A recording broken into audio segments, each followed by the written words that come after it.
In the remote wilderness of 1870s Colorado territory, mountain man EZRA Stone discovers something that stops him cold during his morning trap run. A young woman, barely alive, is bound to an ancient pine tree with rawhide strips that have cut deep into her wrists. The words Apache Lover are burned into her shoulder, a brand of hatred that speaks to the cruelty of men who punish love that crosses cultural boundaries. Her dark eyes watch him with the wariness of someone who has learned that survival depends on expecting the worst from strangers.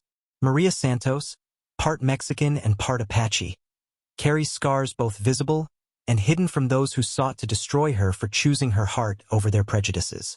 EZRA has lived alone in these mountains for 15 years, avoiding the complications that come with human connection. But some discoveries change everything. Could one act of kindness in the wilderness heal two broken souls who have given up on trust? Before we jump back in, tell us where you're tuning in from, and if this story touches you, make sure you're subscribed because tomorrow I've saved something extra special for you. The morning mist clung to the pine needles like whispered prayers as EZRA Stone made his way along the familiar trapline that had sustained him through 15 Colorado winters. His weathered hands moved with practiced efficiency, checking each snare with the methodical patience of a man who had learned that survival in these mountains demanded respect for routine. The leather satchel hanging from his shoulder carried the tools of his solitary trade: spare wire, wooden stakes, a skinning knife that had served him faithfully since his first winter in this wilderness sanctuary. His cabin sat nestled against a granite outcropping 2 miles deeper into the forest, positioned where the morning sun would warm its single window while the massive stone formation provided shelter from the worst of winter's fury. EZRA had chosen this location with the careful consideration of someone who understood that, in these mountains, poor decisions could mean death. The clearing around his home bore evidence of 15 years of deliberate improvement: a root cellar carved into the hillside, a smokehouse for preserving meat, raised garden beds where he coaxed vegetables from the thin mountain soil during the brief growing season. Inside the cabin, every object served multiple purposes and occupied its designated place with military precision. A worn leather Bible sat on the rough-hewn table, its pages marked by years of searching for answers that seemed increasingly elusive. The book had belonged to his father, carried through the Civil War and passed down with the expectation that faith would provide guidance through life's darker passages. But faith felt like a luxury EZRA could no longer afford, not after the things he had seen and done in the name of duty and country. The cabin's single room contained a bed built from pine logs, a stone fireplace that provided both heat and cooking surface, shelves lined with mason jars containing preserved foods, and hooks where winter clothing waited for the season's return. Everything reflected the aesthetic of necessity rather than comfort, yet EZRA had found a certain peace in this stark simplicity. Here, removed from the complications of human society, he could control the variables that determine success or failure, life or death. His morning routine never varied: rise before dawn, check the weather, tend the small fire that kept the cabin warm, eat a simple breakfast of cornbread and coffee, then walk the trapline that provided both sustenance and the small income necessary for purchasing supplies he couldn't produce himself. The routine had become meditation, each repeated action a prayer to the mountain gods who governed his solitary existence. But today something felt different. The forest carried sounds that didn't belong, distant voices carried on the wind, the nervous chatter of squirrels responding to human presence, the underlying tension that wild places acquire when invaded by civilization. EZRA paused beside a particularly productive beaver dam, listening with the focused attention of someone who had learned that survival often depended on recognizing danger before it recognized you. 15 years ago, he had been Captain EZRA Stone of the United States Cavalry, leading patrols through these same mountains in pursuit of Apache bands who refused to accept reservation confinement. He had been good at his job, too good, perhaps, tracking and engaging indigenous warriors with the tactical precision that made him valuable to his superiors and deadly to his enemies. But success in that role had required him to become someone he could no longer live with being. The transformation from soldier to hermit hadn't happened overnight. First came the nightmares, then the inability to stomach the casual violence that military life demanded, finally the recognition that he needed to disappear before he lost whatever remained of his humanity. The mountains had welcomed him with harsh indifference, caring nothing for his past crimes or present guilt, offering only the simple bargain that careful attention to survival might earn him another day of existence. He had built his cabin with his own hands, learning through trial and error how to construct shelter that could withstand mountain weather. The first winter nearly killed him. Inadequate insulation, insufficient food stores, poor understanding of how quickly conditions could deteriorate. But he had survived, and each subsequent year had brought improvements in both his skills and his understanding of the unforgiving environment he had chosen as home. The trapline provided income when he made his quarterly trips to Durango for supplies. For buyers asked no questions about a man's past, caring only about the quality of pelts and the reliability of delivery. Those brief encounters with civilization reminded him why he preferred solitude. The noise, the constant human interaction, the underlying violence that seemed to infect every gathering of more than a few people. Now, as he approached the final section of his morning circuit, the unsettling sounds from deeper in the forest grew more distinct. Human voices, definitely, but strained with urgency or anger. Ezra's military instincts, dormant but never entirely absent, began to assert themselves. His hand drifted unconsciously to the rifle slung across his shoulder as he considered whether to investigate or retreat to his cabin until whatever drama was unfolding had passed. The decision was made for him when he crested a small ridge and saw what waited in the clearing below. The sight that greeted Ezra in the clearing below defied immediate comprehension. A young woman, unconscious or near death, was bound to the massive trunk of an ancient pine with strips of rawhide that had been pulled tight enough to cut into her flesh. Her clothing, what remained of it, told a story of violence and degradation that made Ezra's stomach clench with familiar rage. The fabric had once been white, perhaps a wedding dress, but now hung in tatters stained with blood and dirt. But it was the deliberate cruelty burned into her shoulder that stopped Ezra's breath entirely. The words "Apache Lover" had been branded into her skin with what appeared to be a heated iron, the letters still raw and weeping despite what must have been days of exposure to the elements. Someone had taken the time to inflict this particular torture, to mark her permanently with their judgment and hatred. Ezra approached cautiously, his rifle ready but lowered.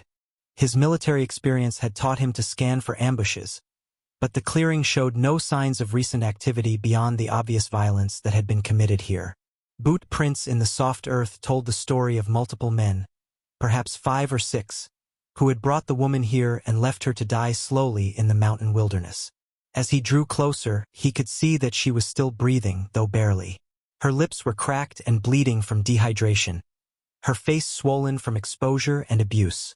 Dark hair fell across features that might have been beautiful before pain and suffering had etched their marks.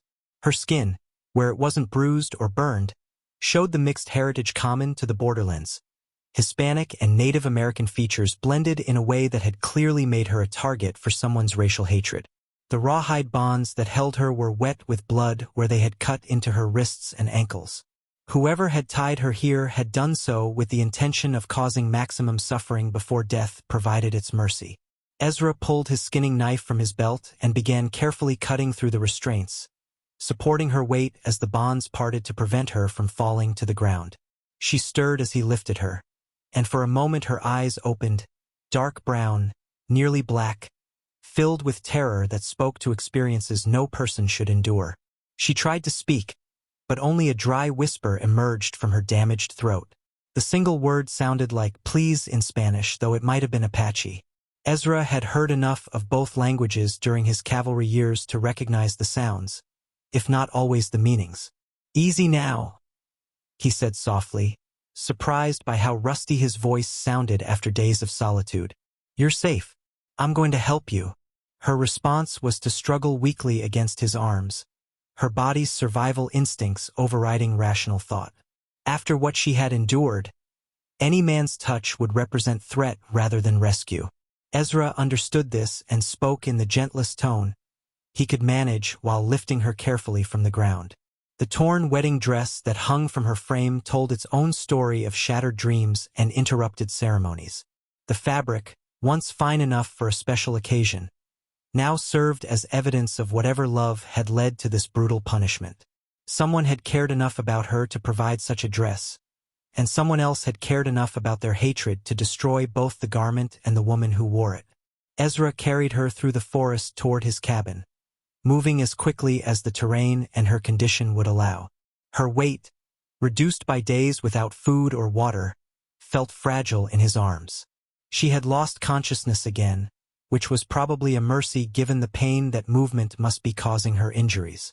The journey back to his cabin took nearly an hour, with Ezra stopping frequently to rest and check on his unconscious burden. By the time he reached his clearing, sweat was running down his face despite the cool mountain air. He kicked open the cabin door and laid her gently on his bed, the only soft surface available.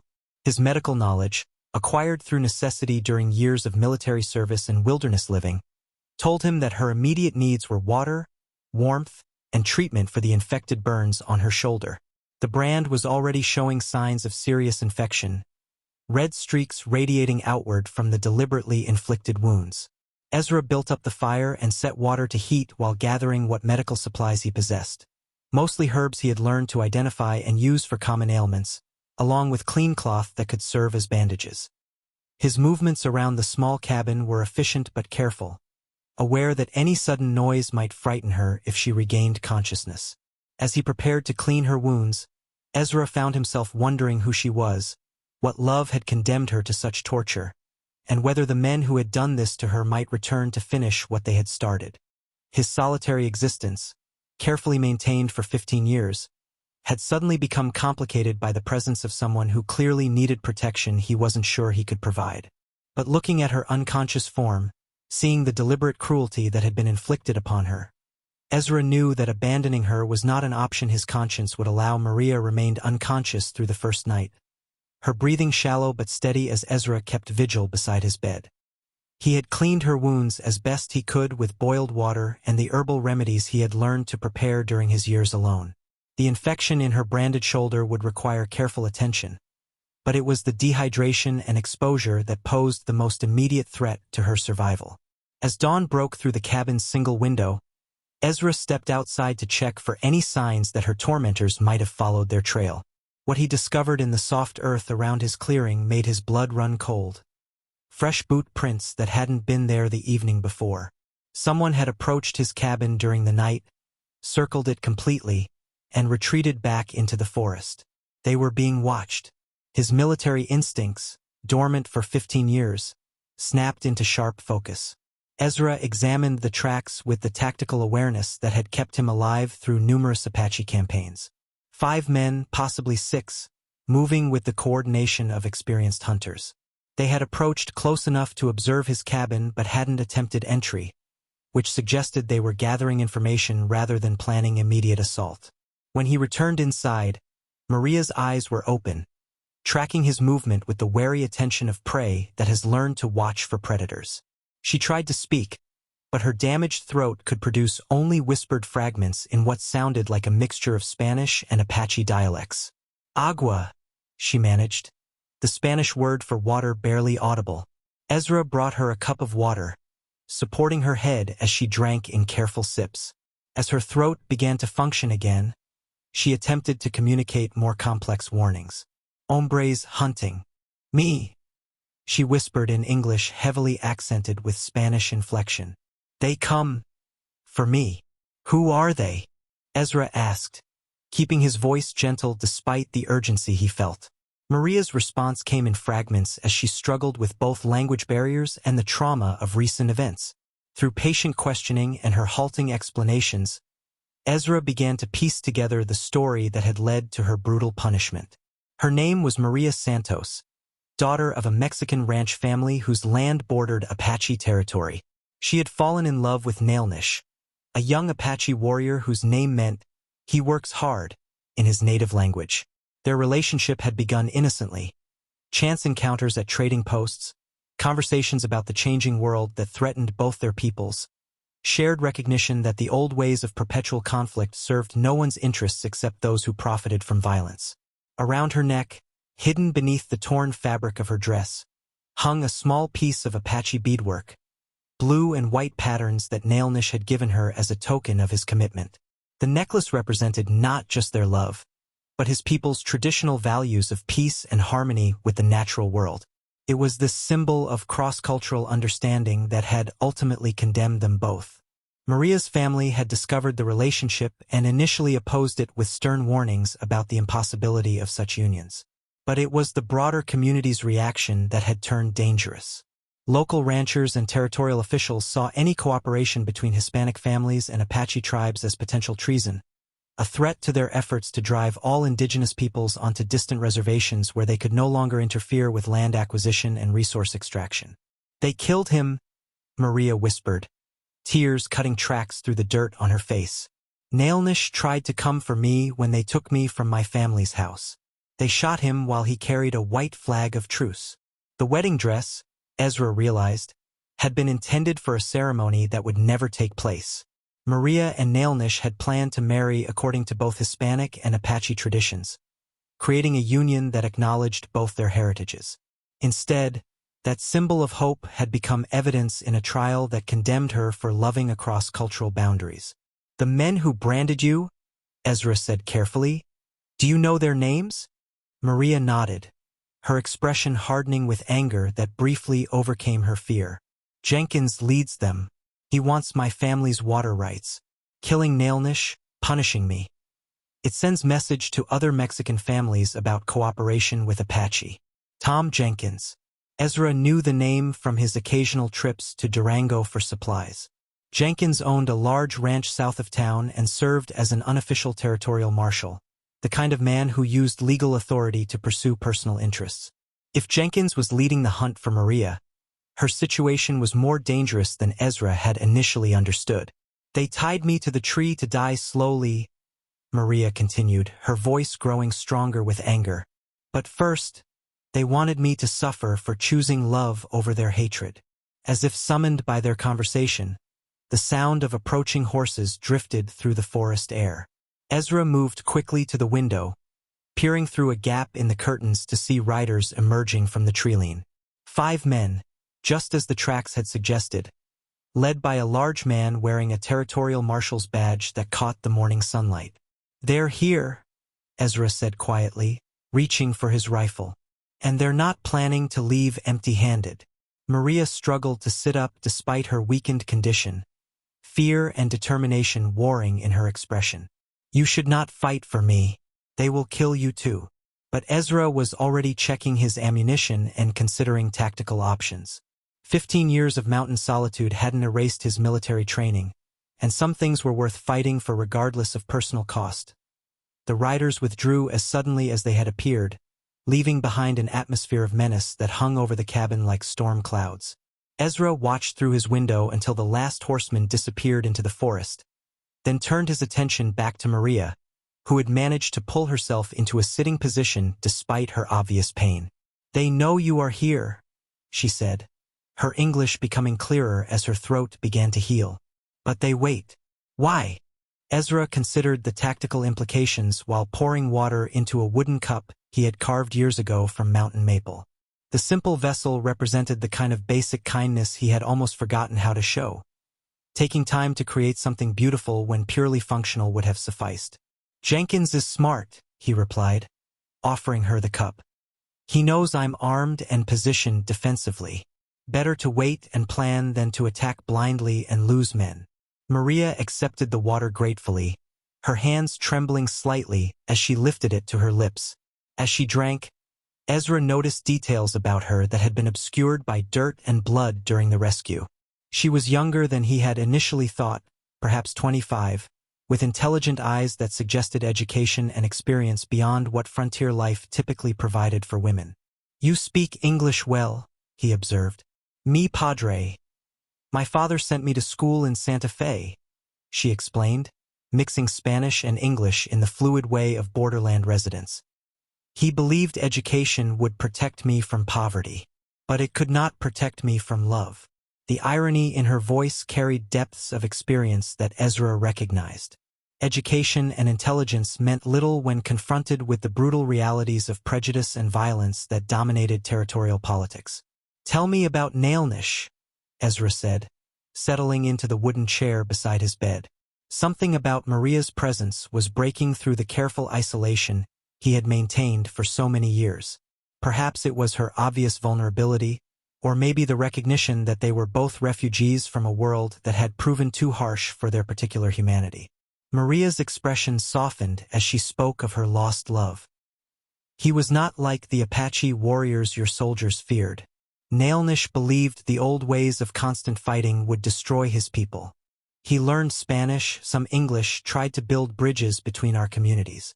Her hand moved unconsciously to the beadwork necklace at her throat, the blue and white patterns catching the light from the cabin's window. This was his grandmother's work. She made it for the woman he would marry. He gave it to me as promise that our children would know both worlds, both peoples. Ezra understood the tragedy more clearly now. Nailnish hadn't been just any Apache warrior. He had been a peace advocate, someone trying to find alternatives to the endless cycle of violence that was consuming both Hispanic and indigenous communities. His death represented the murder of possibility itself. "What was your plan?" Ezra asked. "After the marriage? We would go north to Colorado Territory, find land where both peoples could live together." Nailnish had friends among the Ute tribes, and some Mexican families had already settled there peacefully. Maria's voice carried the weight of dreams that would never be realized. "We believed love could build something new, something better than hatred." The simple idealism of their vision struck Ezra with unexpected force. Here in his mountain refuge, surrounded by evidence of human cruelty, was a woman who had risked everything for the possibility that different peoples could coexist peacefully. Her courage made his own retreat from the world seem cowardly by comparison. "I made coffee," he said awkwardly, his social skills rusty after years of solitude. "It's not very good, but it's hot." Maria smiled for the first time since he had found her, an expression that transformed her battered features and revealed the beauty that brutality had temporarily obscured. "Gracias. You are kind to me when you do not have to be." As Ezra prepared their simple meal, cornbread and preserved venison supplemented by wild herbs he had learned to identify, he found himself talking more than he had in years. Maria asked careful questions about his mountain life, his survival techniques, the reasons he had chosen solitude over society. Her curiosity seemed genuine rather than polite, the interest of someone who understood that survival often required learning from others' hard-won experience. "You were a soldier," she observed, watching him move around the cabin with military efficiency. "In the wars against my people." The statement hung between them like an accusation and a question. Ezra paused in his food preparation, recognizing that this moment would determine whether trust could develop between them or whether the ghosts of his past would poison any possibility of genuine connection. "Yes," he said simply. "I was. And I'm not proud of everything I did in service to my country." Maria studied his face with the penetrating attention of someone who had learned to read men's intentions as a matter of survival. Whatever she saw there seemed to satisfy some internal test, because she nodded slowly and reached for the cup of coffee he offered on the third morning of Maria's recovery. While Ezra was outside checking the perimeter for signs of their watchers, she discovered the wooden box hidden beneath his bed. Her improving strength had allowed her to move around the cabin, and curiosity about her mysterious rescuer had led her to careful exploration of his possessions. The box contained military discharge papers, campaign ribbons, and a daguerreotype of a younger Ezra in cavalry uniform standing beside men she didn't recognize. But it was the official commendation letter that made her blood run cold as she struggled through the formal English text. "Captain Ezra Stone is hereby recognized for exceptional service during the Apache campaigns of 1855 to 1860, particularly his tactical brilliance in the Gila River engagement that resulted in the defeat of Chief Monga's Colorados's war party." Maria's hands trembled as she read details of battles where Ezra had fought against her people, tracking and engaging Apache warriors with the efficiency that had made him valuable to territorial authorities. The same tactical skills that might now protect her had once been used to hunt down men like Nailnish, to enforce the policies that drove indigenous peoples from their ancestral lands. When Ezra returned to find her sitting on his bed with the discharge papers spread before her, the expression on her face told him that the fragile trust they had been building was about to be tested in ways neither had anticipated. "You fought at Gila River," she said quietly, not quite an accusation but far from neutral observation. Ezra closed the cabin door and leaned against it, recognizing that this moment had been inevitable since he decided to rescue her. The past had a way of demanding accounting, especially when it collided with present circumstances in ways that revealed uncomfortable ironies. "Yes," he said simply. "I was there. Nailnish's grandfather died in that battle, shot while trying to carry wounded children to safety." The weight of her words settled between them like a physical presence. Ezra had participated in actions that had directly affected Maria's life years before they ever met, creating connections of violence and loss that now complicated any possibility of simple friendship or alliance. "What was his name?" Ezra asked quietly. Cochise called him Gentle Bear. He was a peace chief, tried to keep the young warriors from raiding settler families. Maria's voice carried the particular sadness that comes from recognizing pattern in human behavior. "Your army shot him anyway." Ezra moved slowly to his chair, aware that sudden movements might be interpreted as threatening by someone processing the revelation that her rescuer had once been her people's enemy. He had carried guilt about Gila River for 15 years, but Maria's presence forced him to confront the human cost of his military service in ways that abstract remorse had never achieved. "I remember him," Ezra said carefully. "The old man with the white streak in his hair, carrying a child. I ordered my men to hold their fire, but Lieutenant Morrison countermanded me. Said any Apache was a legitimate target." Maria studied his face with the intense attention of someone trying to reconcile conflicting information about a person's character. The man who had risked his safety to rescue her, who had tended her wounds with gentle hands, had once participated in the systematic violence that had destroyed families like hers. "Why did you stop being a soldier?" she asked. The question opened memories Ezra had spent 15 years trying to seal away. "Too many gentle bears," he said finally. "Too many children caught between armies. Too many peace chiefs shot while carrying white flags. I stopped being able to sleep at night." He rose and moved to the fireplace, staring into flames that reminded him of burning Apache camps and the smell of smoke that had once meant victory but eventually came to represent only loss. "After Gila River, I was promoted to major, given command of a larger force and orders to pursue Cochise's band into Mexico if necessary. But you did not. I submitted my resignation instead. My commanding officer called me a coward and a traitor to my country. Maybe he was right." Maria was quiet for a long moment, processing this information alongside her observations of Ezra's behavior since the rescue. When she spoke, her voice carried a complexity of emotion that suggested she was wrestling with her own conflicted feelings. "The man who branded me, Jenkins, he also fought Apache, but he keeps fighting them in his heart, keeps hating. You stopped fighting. Stopping fighting isn't the same as making amends." "No," Maria agreed. "But it is a beginning."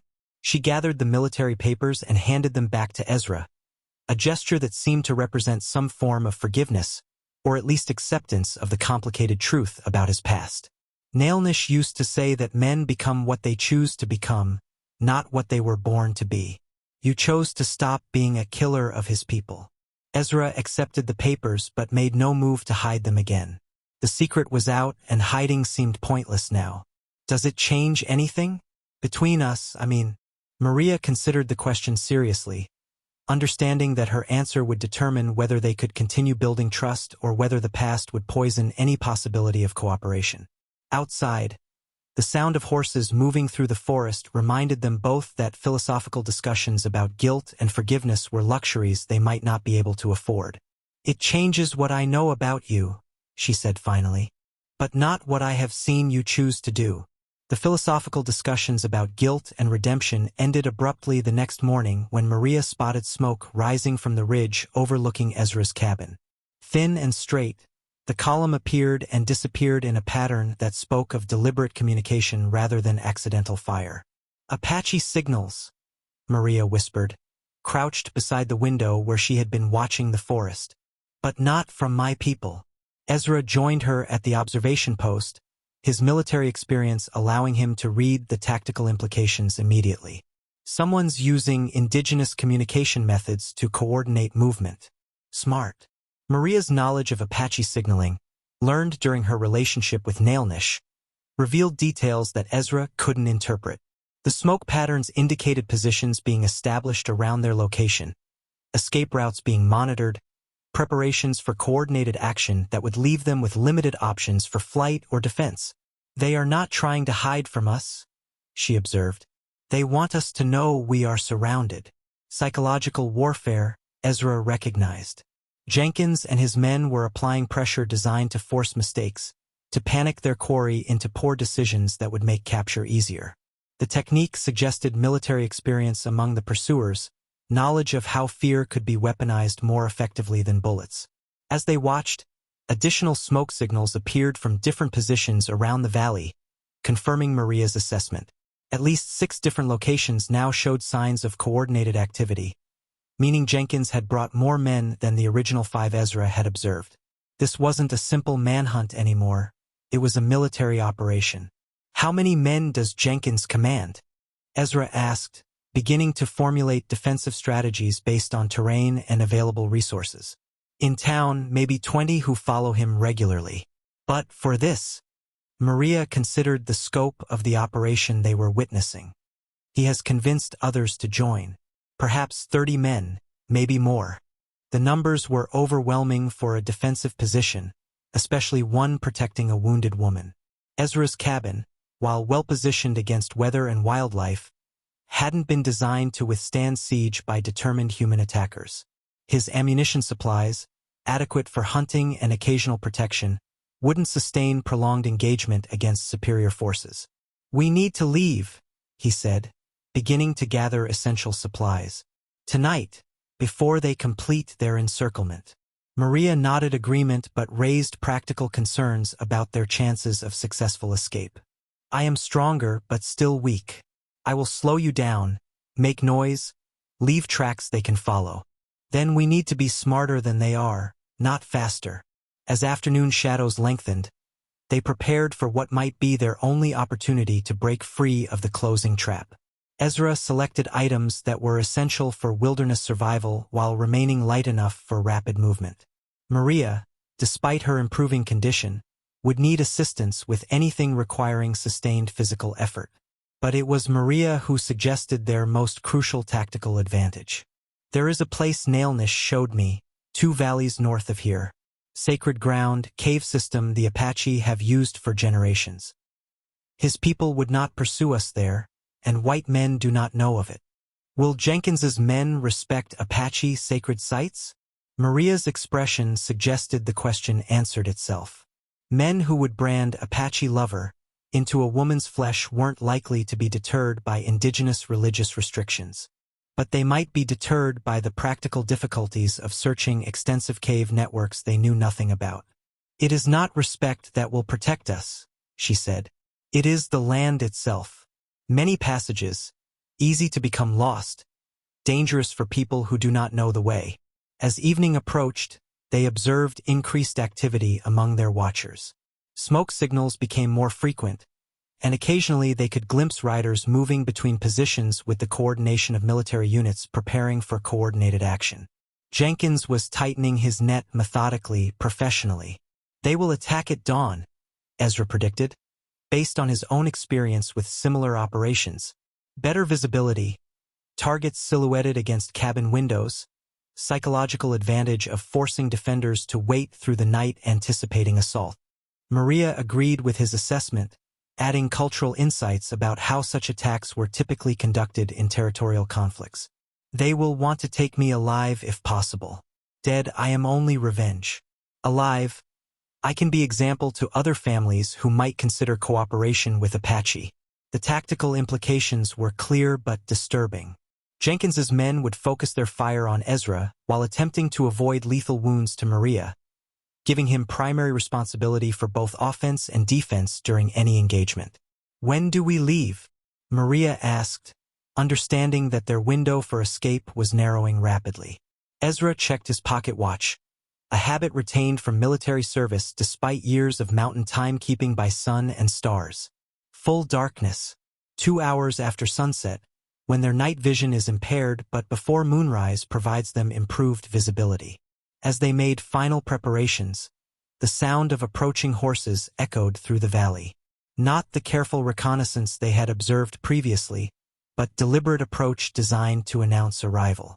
Jenkins was coming to negotiate, or more likely, to deliver an ultimatum. As darkness settled over the mountain valley, Ezra and Maria worked together to prepare their escape with the quiet efficiency of people who understood that survival depended on attention to detail.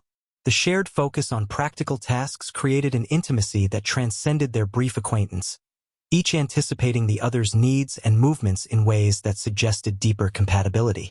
Maria proved more capable than her recent ordeal might have suggested. Her knowledge of wilderness survival, learned through childhood on frontier ranches and relationship with Nailnish, complemented Ezra's military training in ways that made their partnership unexpectedly effective. She selected herbs that would mask their scent from tracking dogs, while he chose weapons and ammunition that balanced firepower against weight constraints.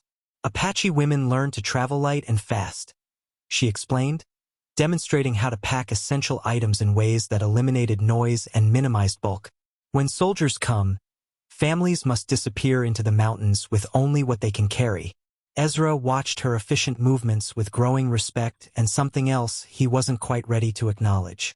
Maria's resilience, her refusal to be broken by the cruelty she had endured, awakened feelings he had buried along with his capacity for human connection. The careful isolation he had maintained for 15 years was crumbling in the face of her courage and determination. "You could travel faster alone," she said, noticing his attention. "I would understand if you chose your own safety over mine." "No," Ezra replied without hesitation. "We do this together or not at all." The simple declaration carried weight beyond its practical meaning. They were committing to each other's survival in ways that created bonds deeper than temporary alliance. Maria paused in her packing to study his face, recognizing the significance of what he was offering.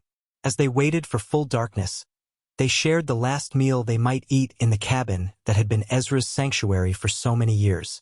Simple food, beans and cornbread, coffee that tasted like mountain streams and would smoke, became precious through the recognition that everything familiar was about to be abandoned. "Tell me about your life before the mountains," Maria said, her voice soft in the firelight that would soon be extinguished forever. Ezra found himself describing memories he hadn't spoken aloud in decades. His childhood on a farm in Ohio, where his father had taught him to read using the worn Bible that still sat on the cabin table. His mother's garden, where she had grown vegetables and flowers with the patient care he had later applied to wilderness survival. The decision to join the army, motivated by adventure and patriotic duty that had gradually soured into recognition of the violence that expansion required. "I thought I was serving something noble," he said, staring into the flames that would soon be cold ashes. "Bringing civilization to wild places, protecting settlers from savage attacks." It took years to understand that most of the violence came from our own inability to share the land. Maria nodded, understanding the complexity of his position better than he might have expected. Nailnish said the same thing, that good men on both sides were trapped by the hatred of evil men who profited from fighting. The conversation turned to their hopes for the future, assuming they survived the immediate danger. Maria spoke of wanting to preserve Nailnish's memory by continuing his work toward peace between peoples. Ezra found himself admitting that his mountain isolation, while providing safety, had become a form of slow death that preserved his body while killing his spirit.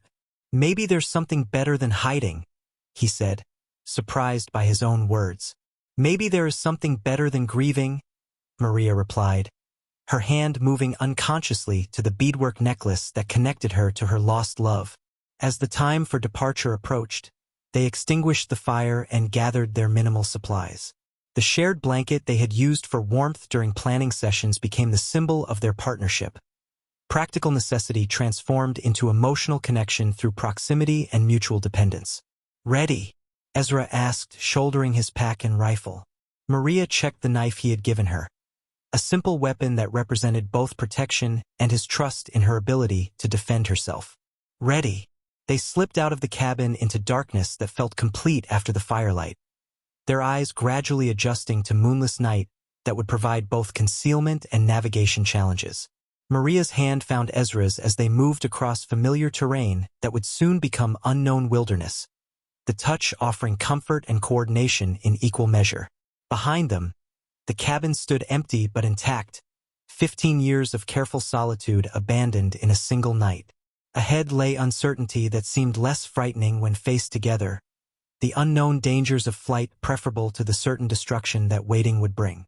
Their escape had begun, but so had something else neither had expected, the recognition that survival might include the possibility of building something new from the ruins of their separate losses. Their escape plan crumbled before they had traveled half a mile from the cabin. The sound of dogs barking in the distance told them that Jenkins had anticipated their nighttime flight and prepared accordingly. Tracking hounds would follow their scent regardless of the herbs Maria had used to mask it, and the coordinated shouts of men moving through the forest indicated that their departure had been observed despite their careful timing. "How many dogs?" Maria whispered as they crouched behind a fallen log, listening to the sounds of pursuit growing closer. "3, maybe 4, Ezra replied, his military experience allowing him to distinguish individual animals from the chorus of barking. "And at least a dozen men, probably more." The tactical situation was worse than he had feared.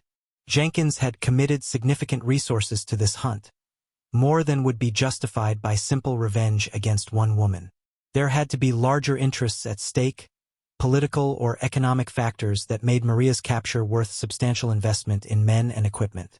Maria touched his arm, drawing his attention to a crumpled piece of paper she had pulled from her dress pocket. Even in the dim starlight, he could see it was a crude wanted poster with her likeness sketched in rough lines above text that was too dark to read. "They have been planning this for weeks," she said quietly. "Since before they killed Nailnish. This is not about punishment anymore. It is about silencing witness." Before Ezra could ask what she meant, the sound of approaching horses forced them to move. They abandoned stealth for speed, crashing through underbrush that would leave an obvious trail but might allow them to reach defensible ground before the pursuers closed the distance. The dogs found their scent within minutes, their excited barking indicating that the chase was now a race against time rather than a game of concealment. Ezra led Maria toward a rocky outcropping he remembered from his hunting expeditions, terrain that would favor defenders and limit the effectiveness of mounted attackers. They reached the stone formation just as the first riders emerged from the treeline below. Ezra counted 8 men in the initial group, with more following sounds suggesting the total force was even larger than his estimates. Jenkins had brought an army to capture one wounded woman, a response that confirmed Maria's assessment about the true stakes involved. "Maria Santos." Jenkins's voice echoed off the rocks, amplified by the natural acoustics of the mountain terrain. "You're only making this harder on yourself and the fool who's helping you." Ezra positioned himself behind a boulder that provided cover while allowing clear fields of fire toward the approaches below. Maria crouched beside him, the knife he had given her gripped in steady hands that showed no tremor despite the obvious danger. "What do you want with her?" Ezra called back, hoping to gain information about their motivations while assessing defensive options. "Nothing you need to concern yourself with, mountain man. Send her down and we'll let you walk away from this." The offer was obviously false. Jenkins couldn't afford to leave witnesses who might report his activities to territorial authorities.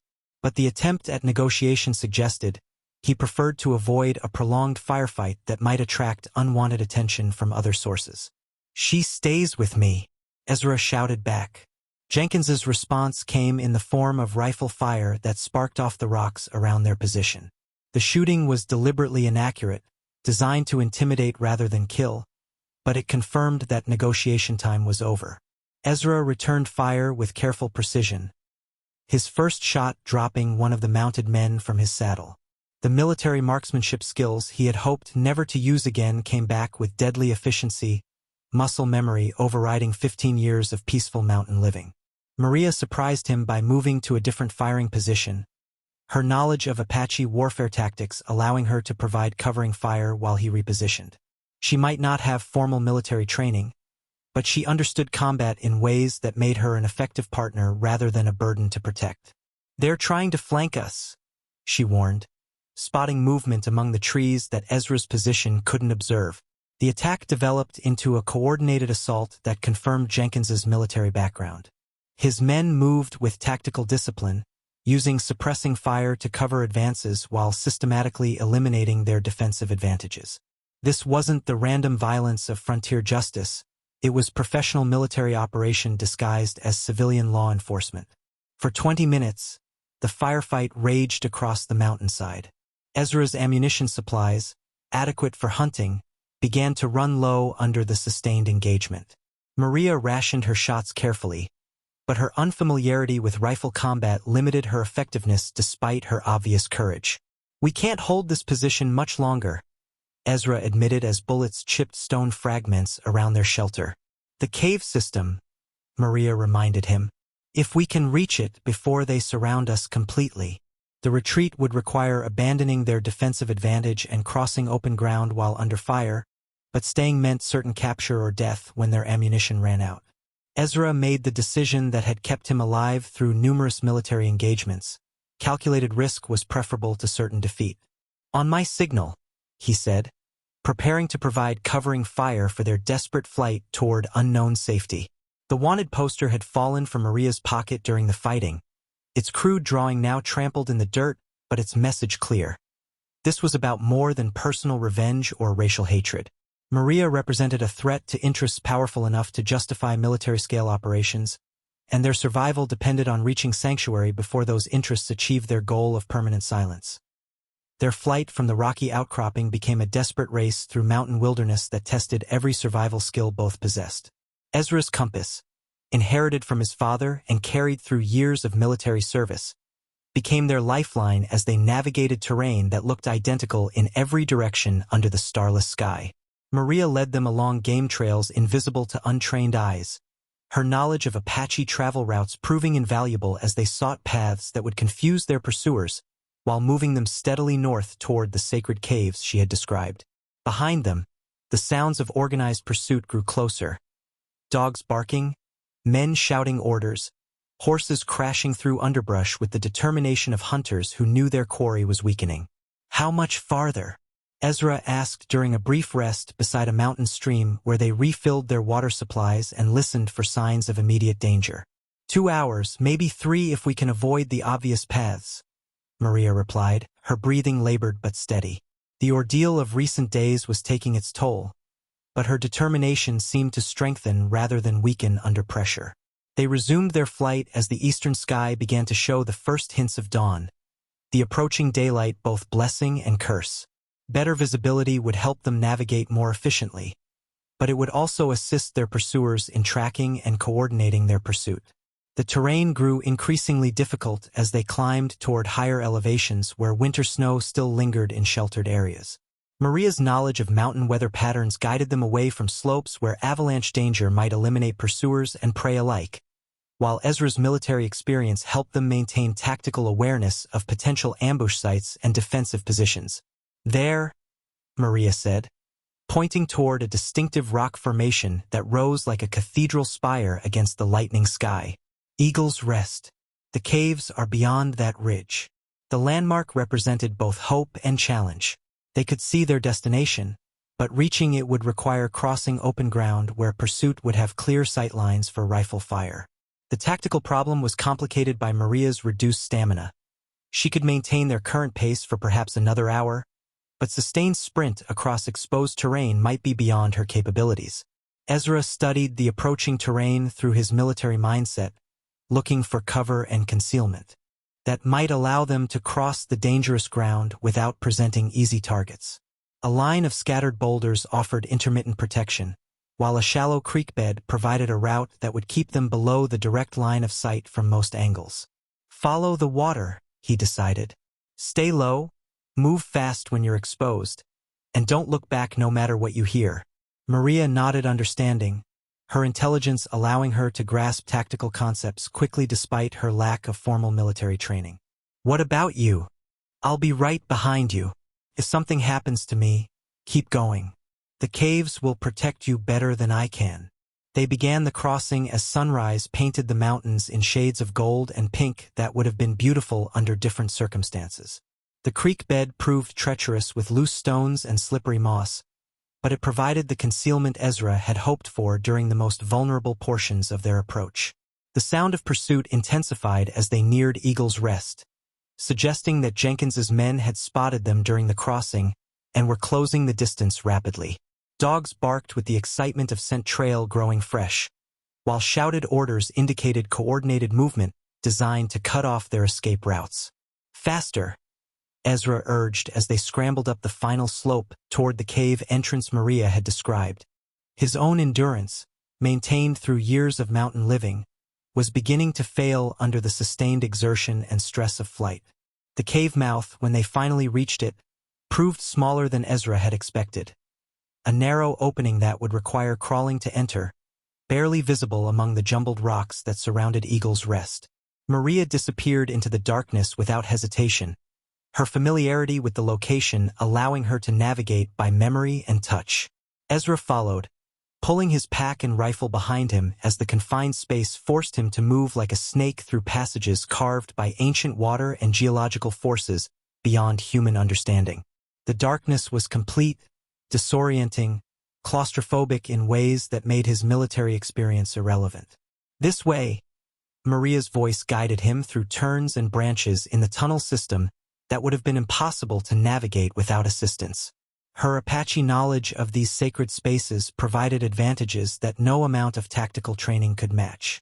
Behind them, the sounds of pursuit reached the cave entrance.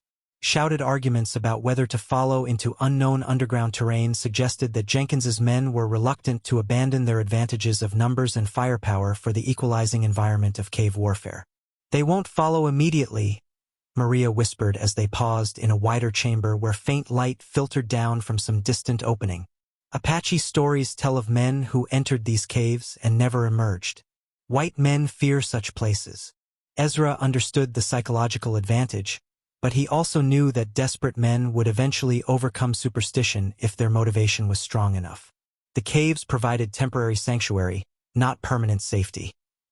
The cave system proved more extensive than Ezra had imagined, with passages branching in multiple directions and chambers that opened into cathedral-like spaces where their whispered voices echoed off unseen walls. Maria navigated by memory and touch, her knowledge of these sacred places allowing them to penetrate deeper into the mountain's heart, where pursuing men would lose themselves in darkness and confusion. As they moved through the underground maze, filtered light from distant openings revealed glimpses of their surroundings.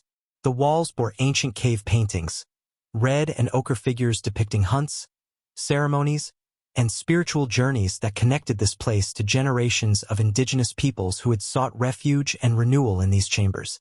"My people call this the breathing mountain," Maria explained as they paused in a chamber where air currents created subtle sounds like sighs or whispered prayers. "The spirits of our ancestors live here, watching over those who seek shelter from the violence of the outside world."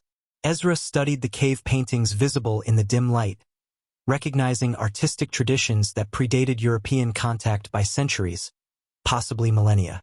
Human figures danced around painted fires, hunters pursued deer and elk across stone canvases, and symbols he couldn't interpret spoke of religious beliefs and cultural practices that had flourished in these mountains long before territorial governments and military campaigns had attempted to erase them. "How did you learn about this place?" he asked, his voice respectful of the obvious sanctity these chambers held for Maria's people. "Nailnish brought me here when his band was forced to flee cavalry patrols 2 years ago. He said that sometimes the old ways provided better protection than new weapons."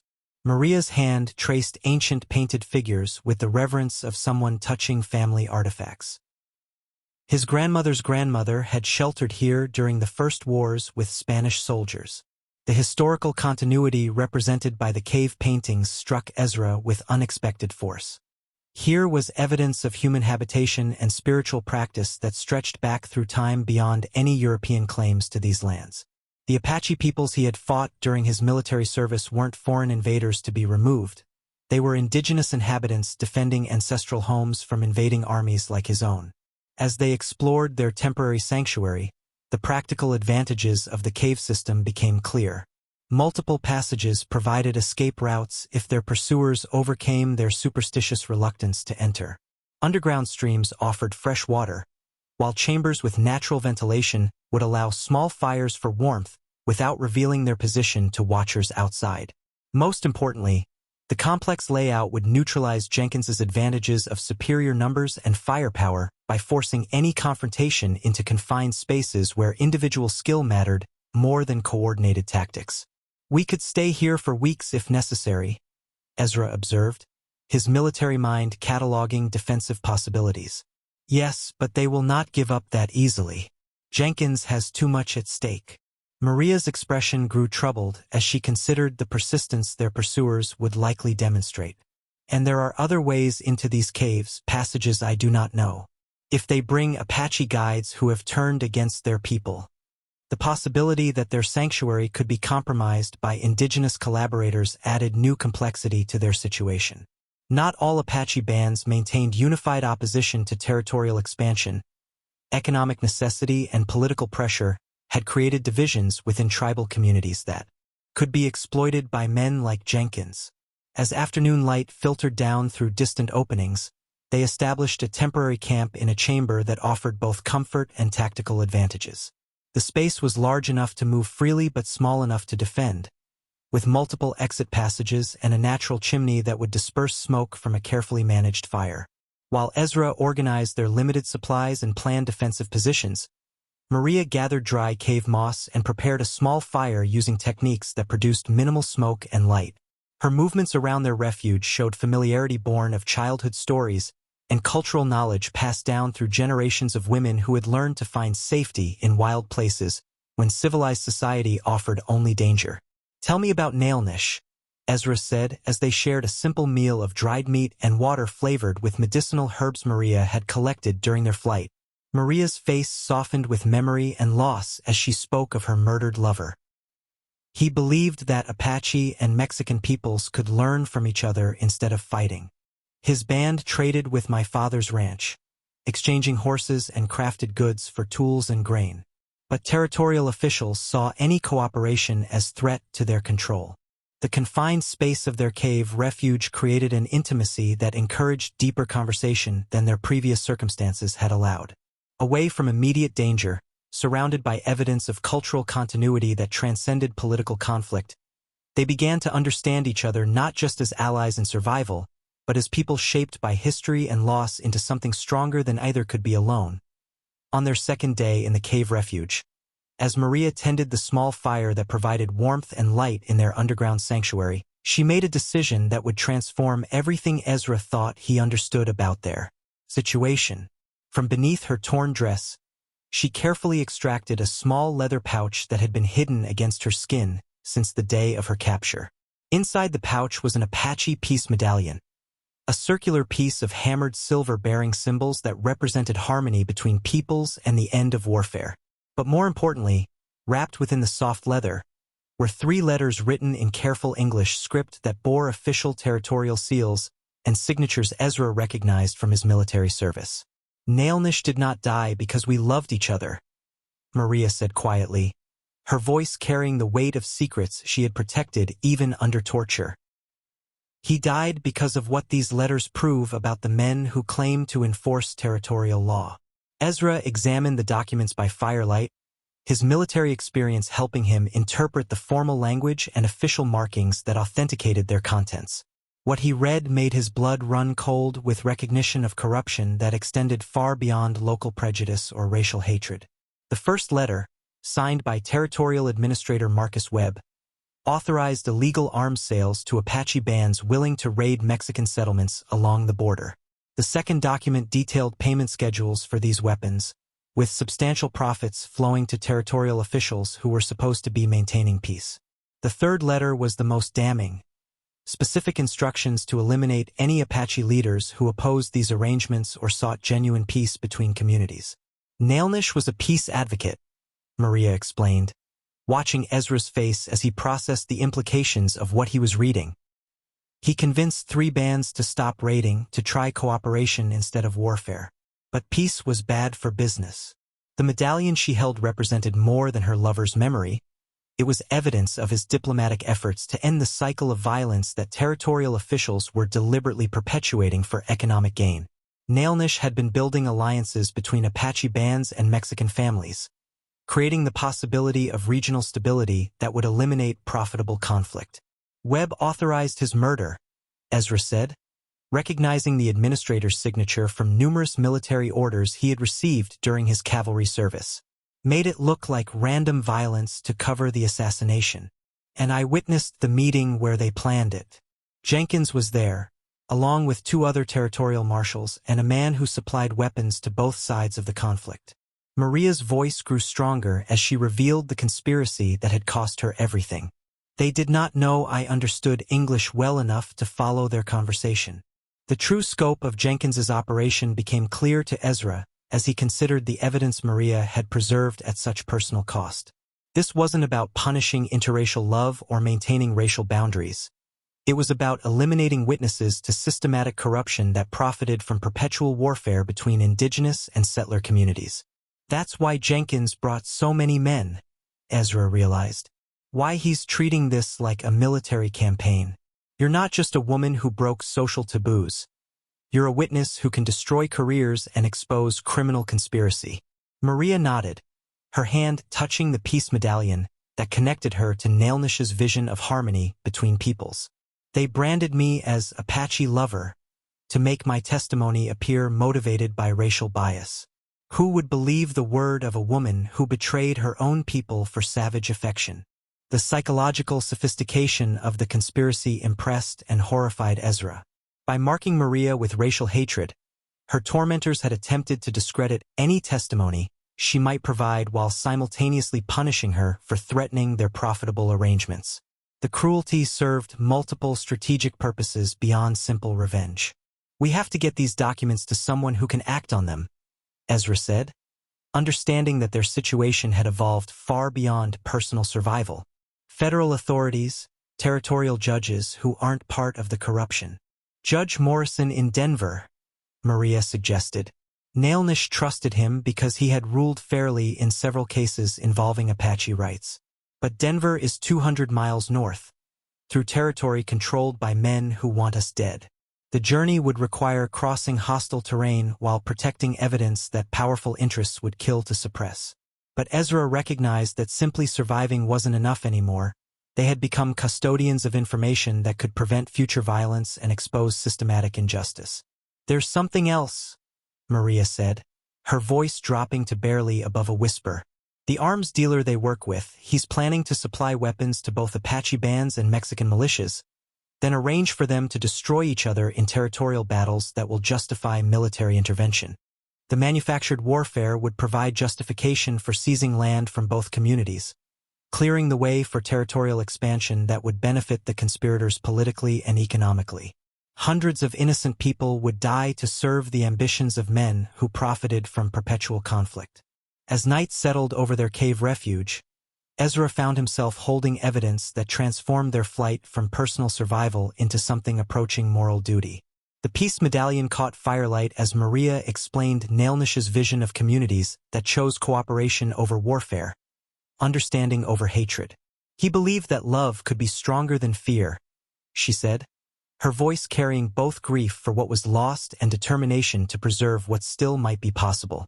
Outside their sanctuary, the sounds of continued pursuit reminded them that carrying this evidence to safety would require surviving men who understood exactly what was at stake and would stop at nothing to prevent exposure of their crimes, as Maria revealed more details about the conspiracy that had cost Nailnish his life.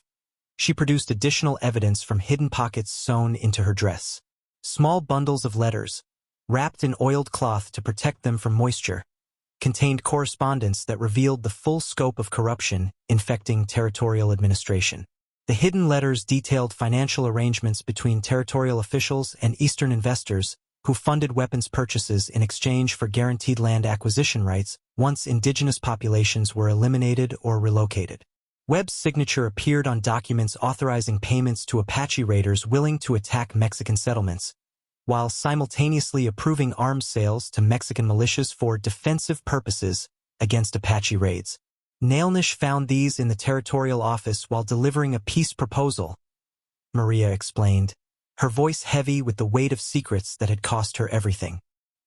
He was learning to read English better, practicing so he could understand treaty documents without depending on translators who might deceive his people. Ezra studied the correspondence by firelight, his military experience helping him decode the euphemistic language that disguised criminal activity as official policy. Terms like population management and territorial stabilization concealed systematic manipulation of indigenous communities into conflicts that would justify military intervention and land seizure.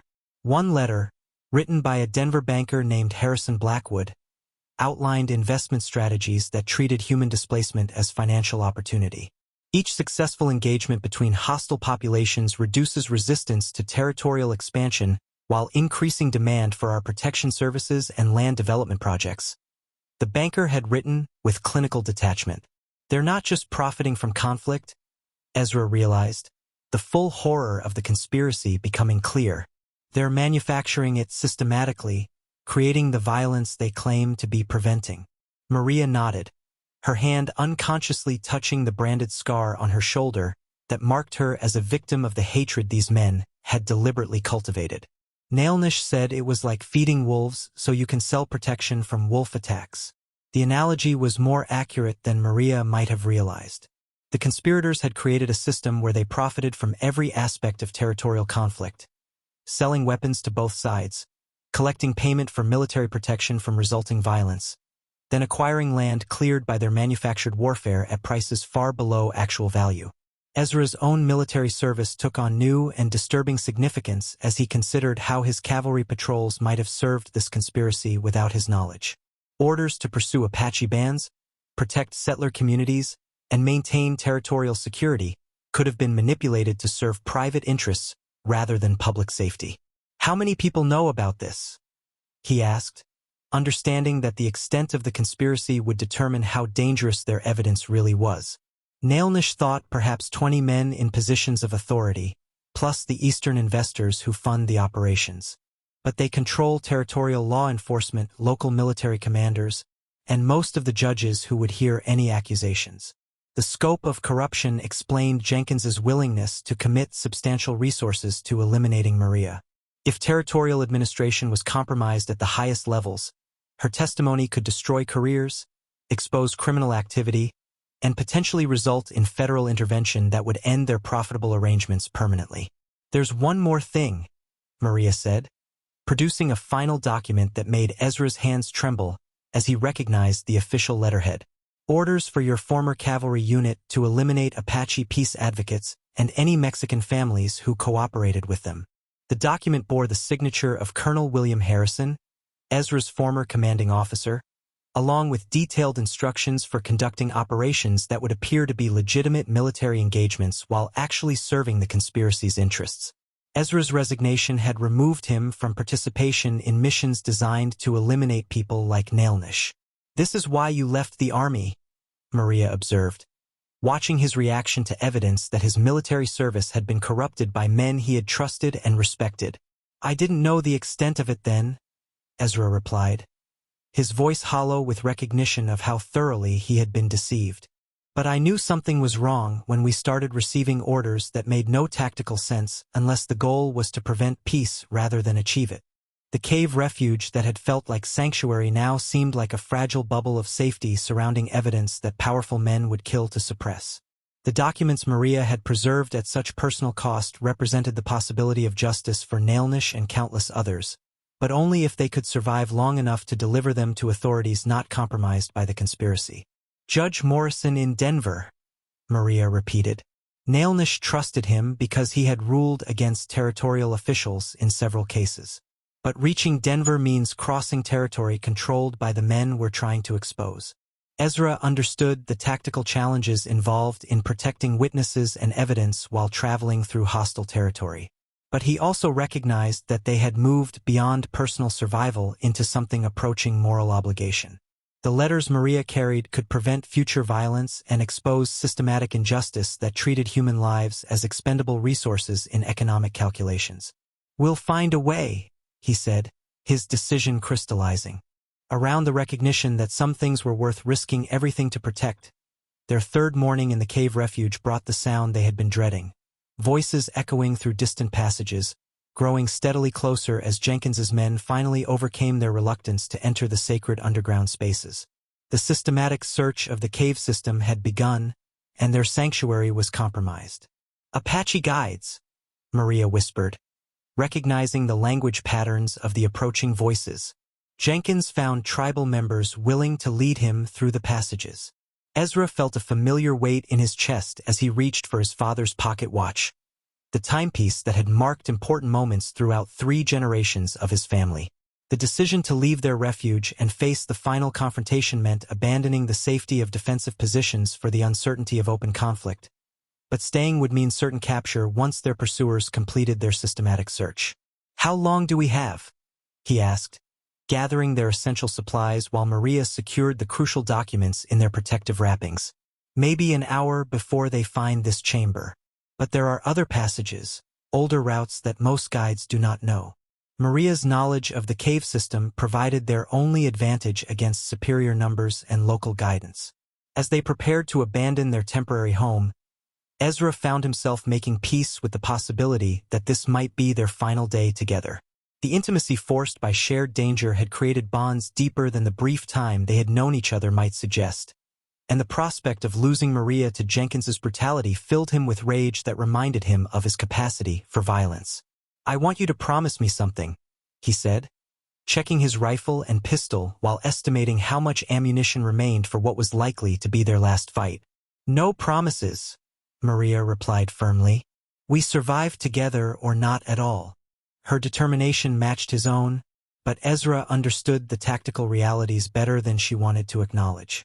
If Jenkins's men succeeded in cornering them, the final moments would require someone to sacrifice themselves to give the other a chance at escape. The evidence Maria carried was more important than either of their individual lives. They moved through narrow passages that required crawling, following routes that led deeper into the mountain's heart before eventually connecting to openings on the far side of Eagle's Rest. Maria's childhood knowledge of Apache sacred sites guided them through passages that showed no signs of recent use, suggesting that even the tribal guides helping Jenkins might not know about these particular routes. The climb through ancient tunnels gave Ezra time to consider strategy for the confrontation that awaited them outside. 20 or 30 armed men, led by someone with military experience and motivated by desperation to silence witnesses, represented overwhelming odds for 2 people with limited ammunition and no backup support. "When we reach the surface," he said as they paused at a junction where fresh air indicated proximity to an exit, "I want you to head straight north toward Denver. Don't wait for me. Don't look back. Just run and keep running until you reach someone who can protect the evidence." Maria turned to face him in the narrow passage, her dark eyes reflecting determination that matched the steel in her voice. "EZRA Stone, if you think I am going to abandon you after everything we have shared, you understand nothing about who I am." The pocket watch in his hand seemed to tick louder in the confined space, marking moments that might be their last together. His father had carried it through the Civil War, survived battles that claimed thousands of lives, and passed it down with the expectation that it would continue marking time for future generations. Now it might stop forever in a Colorado cave, its purpose fulfilled in measuring the brief partnership that had given Ezra's life meaning after 15 years of empty survival. "They'll kill you if they capture you," he said quietly. "But they might let me live if I surrender and claim I was just a mountain hermit who helped a stranger. And what about the evidence? What about justice for Nailnish and all the others who died for their profit?" Maria's questions cut to the heart of their moral obligation.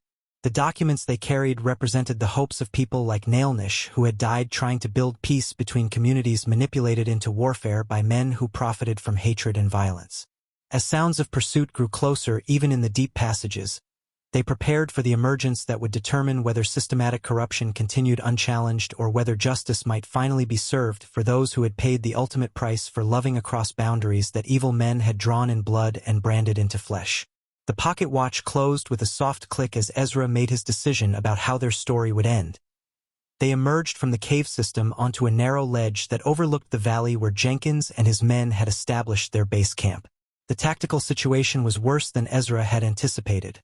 Nearly 40 armed men positioned in coordinated groups that controlled every obvious escape route from the mountain. Jenkins had committed resources that confirmed the desperate importance of silencing Maria permanently.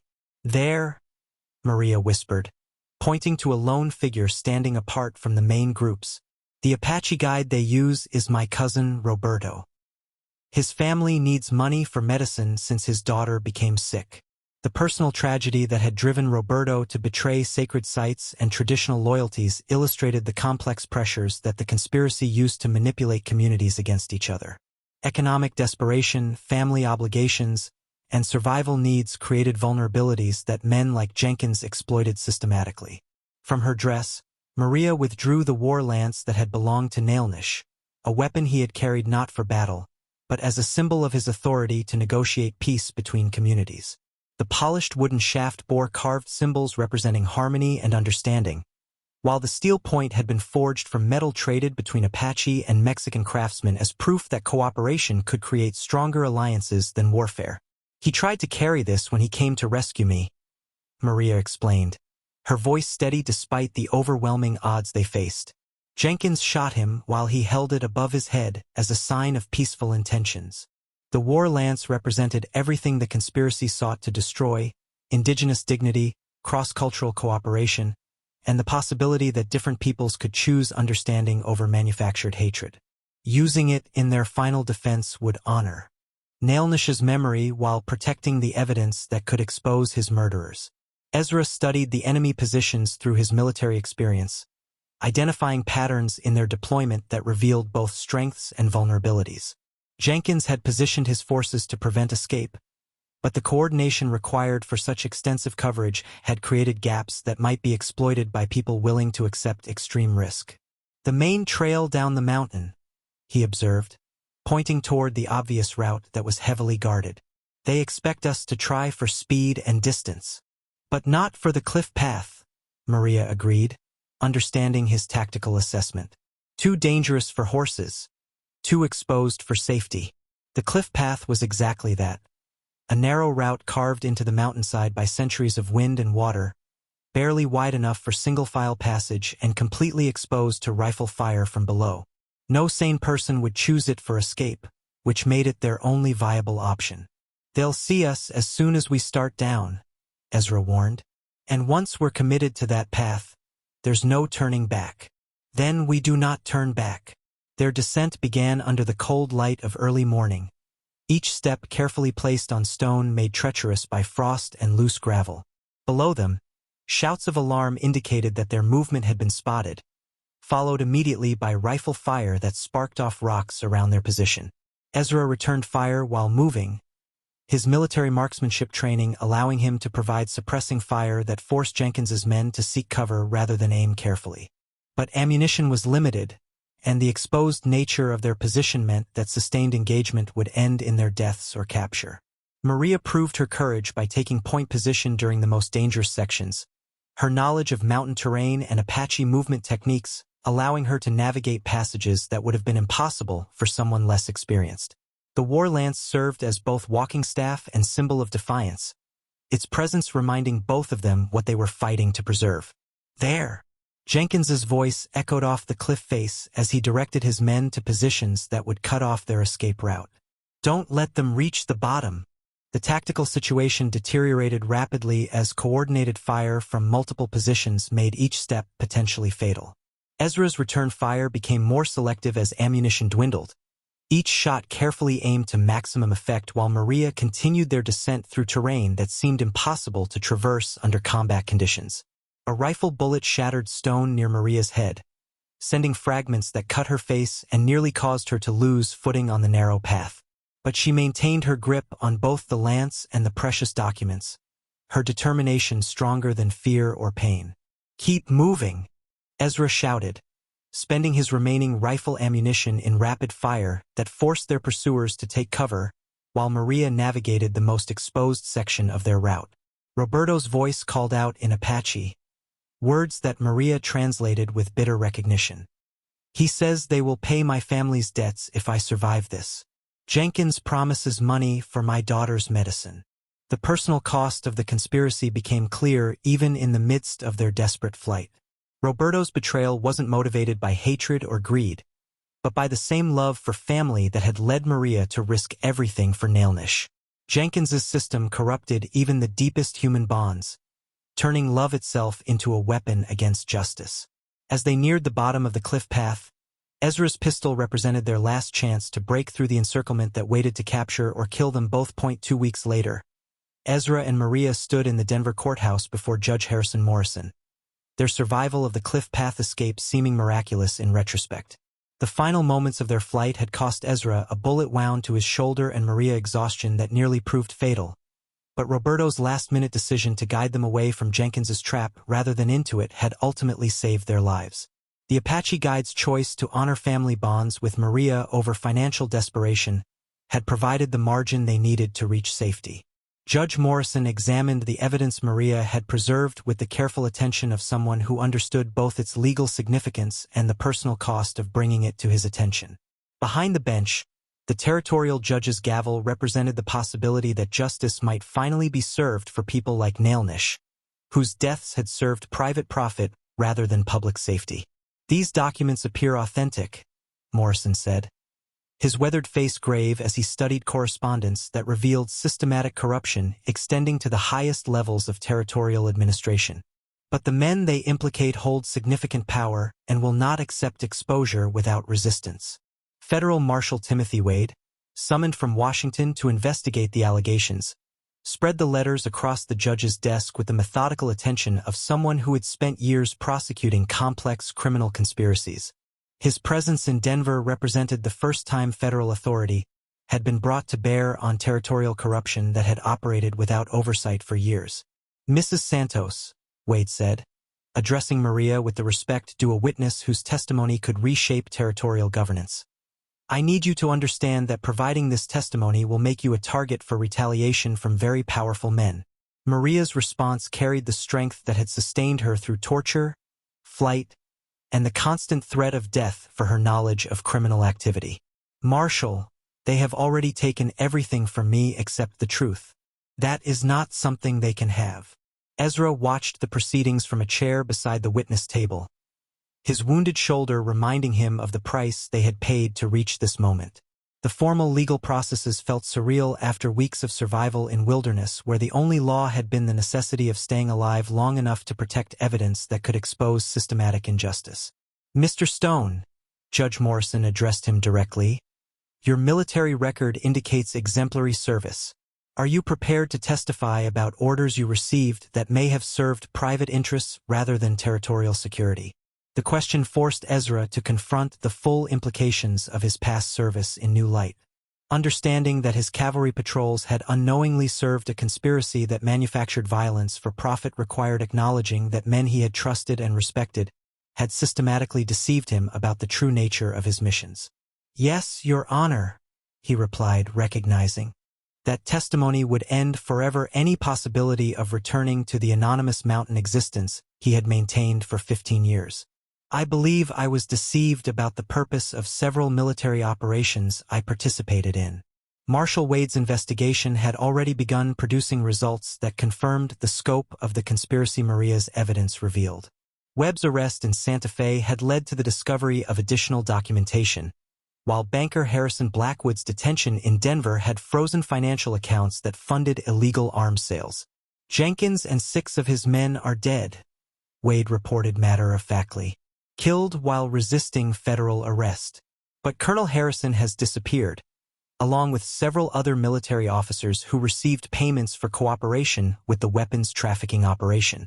The news of Jenkins's death brought Maria no visible satisfaction, only the weary recognition that violence had claimed another life in service to the hatred and greed that had destroyed so much already. Justice served through death felt incomplete compared to the possibility of redemption that Nailnish had believed possible even for his enemies. "What happens now?" Ezra asked, understanding that their survival had created obligations neither had anticipated when they fled into the wilderness together. Judge Morrison's response outlined a future that would require continued courage from both witnesses. Federal investigation of territorial corruption will take months, possibly years. Mrs. Santos's testimony will be crucial for prosecuting surviving conspirators, while Mr. Stone's military knowledge will help identify other operations that served private rather than public interests. The gavel on the judge's bench represented authority that had finally been brought to bear on systematic injustice, but it also symbolized ongoing responsibility for people who had risked everything to expose criminal conspiracy.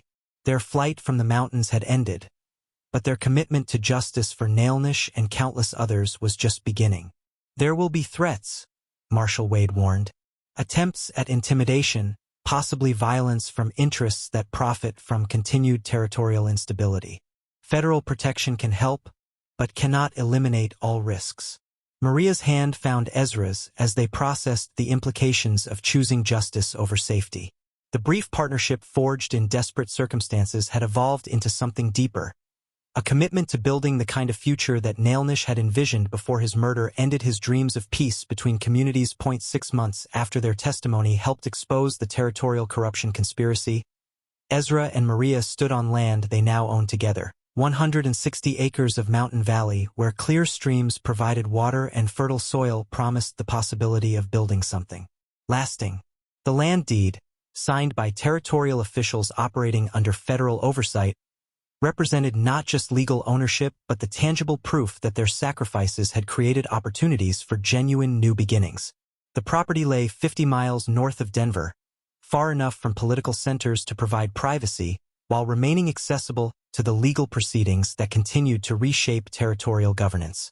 Federal investigation had revealed corruption extending far beyond their initial evidence, with dozens of officials facing prosecution for their roles in manufacturing conflicts that had cost hundreds of lives. It feels strange to own land, Maria observed, watching Ezra mark locations for their cabin and outbuildings with the careful attention to terrain and weather patterns that mountain living had taught him. Nailnish believed the earth belonged to all people, not to individuals who could buy and sell it.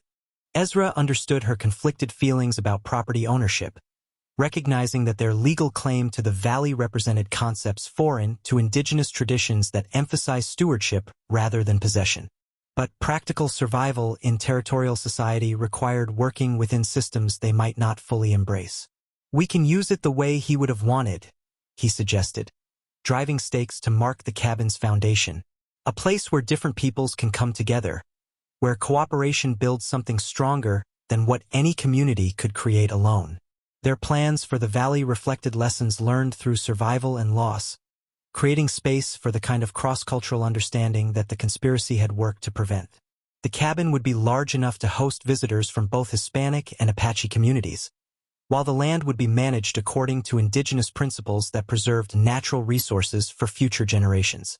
Maria's integration into territorial society had proved surprisingly smooth, her education and intelligence earning respect from Denver residents who gradually learned to see beyond the racial prejudices that had once condemned her. Her work as cultural liaison between federal authorities and indigenous communities provided income while serving the cause of justice that had brought them together. "Roberto wants to bring his family here next spring," she said, referring to her cousin whose last-minute choice to save rather than betray them had begun his own journey toward redemption. "His daughter is recovering well since the federal government agreed to pay for her medicine." The healing of Roberto's family represented one small victory in the larger struggle to repair damage caused by systematic manipulation of community relationships. Federal intervention had not only prosecuted criminal conspirators but also provided assistance to families whose cooperation had been purchased through economic desperation. Ezra's role as territorial guide and federal consultant utilized his mountain knowledge, while allowing him to contribute to more ethical approaches to Western development. His reports helped authorities distinguish between legitimate security concerns and manufactured conflicts designed to serve private interests. "Judge Morrison wants us in Denver next month for the Harrison trial," Ezra said, referring to his former commanding officer whose capture had finally provided prosecutors with testimony about military corruption. "Your evidence will be crucial for proving that arms sales were coordinated with orders to eliminate peace advocates." The ongoing legal proceedings served as constant reminders that their personal happiness remained connected to larger questions of justice and accountability. But the burden of testimony felt lighter when shared between people who had chosen to build a future together rather than separate themselves from the world's complications. As evening approached, they sat together on the porch of their temporary shelter, watching sunset paint the mountains in colors that reminded them both of the cave paintings where they had first begun to understand each other's histories and hopes. The valley spread before them like a promise that patience and careful work might create something beautiful from the ashes of destroyed communities.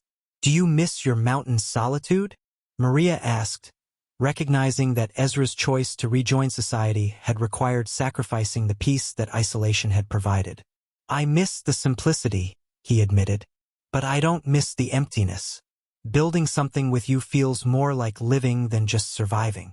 Their partnership had evolved from desperate alliance into genuine love, creating the possibility that individual healing might contribute to broader community recovery. The land deed in their possession represented not just property ownership but commitment to creating the kind of place that Nailnish had envisioned, where love could be stronger than hatred, where cooperation could overcome manufactured division. Tomorrow would bring continued work on their cabin, preparation for upcoming testimony, and the daily tasks of building a life that honored both their individual histories and their shared hopes for a different kind of future.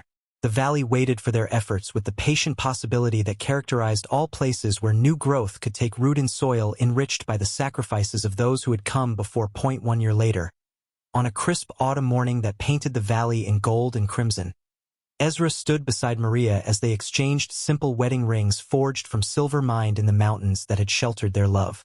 The ceremony took place in their completed cabin, surrounded by friends whose presence represented the kind of community they had dreamed of building. Roberto and his recovered daughter, Judge Morrison, who had traveled from Denver to officiate, Federal Marshal Wade, whose investigation had brought justice for Nailnish's murder, and Apache elders who blessed their union according to traditions that honored cross-cultural understanding.